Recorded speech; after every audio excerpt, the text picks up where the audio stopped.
So, hi everyone! For today's update, as you can see, bago lang ko naligo dito sa balon or should I call it salugsog in Kaulo kay motukos ako ang tatay karon.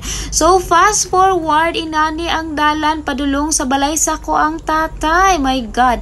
Kay gusto nila dito mo puyo sa layo kadili sila gusto og saba, gusto lang nila og linaw kabalo ka aning mga katigulangan.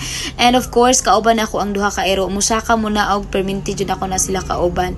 And anong ganahan ko mo sa kadiri kay makakita ko og nindot nga view after sa akong kakapoy mawala ni siya pag makita na nako ang view dito sa babaw. So let's see the view.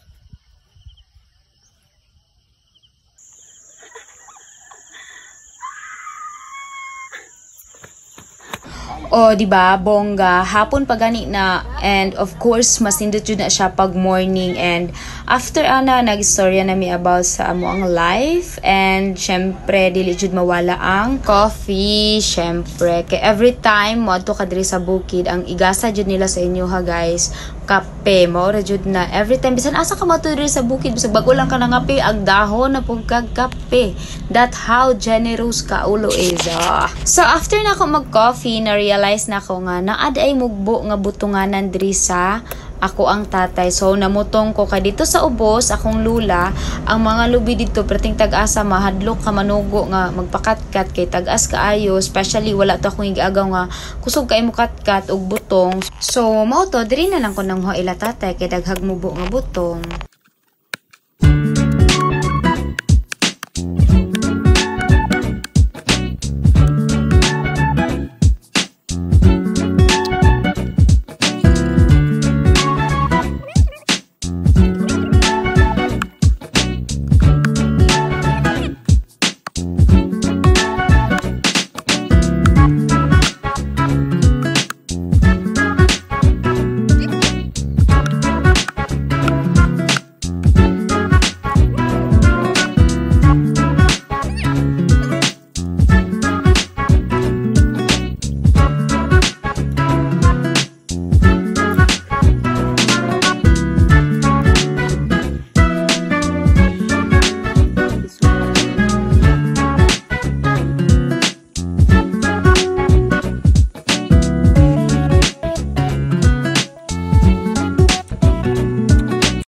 So after na mo mahuman og kaon og butong, nagmuni-muni nako diri og gitan-aw jud nako kung unsa kanindot jud ang kalibutan. Oh my God. So after nako nagtan-aw diri sa view ni balik nako dito sa balay sa kong tatay og mga tulog na miing ani nga suga amo ang gamiton. Good night everyone.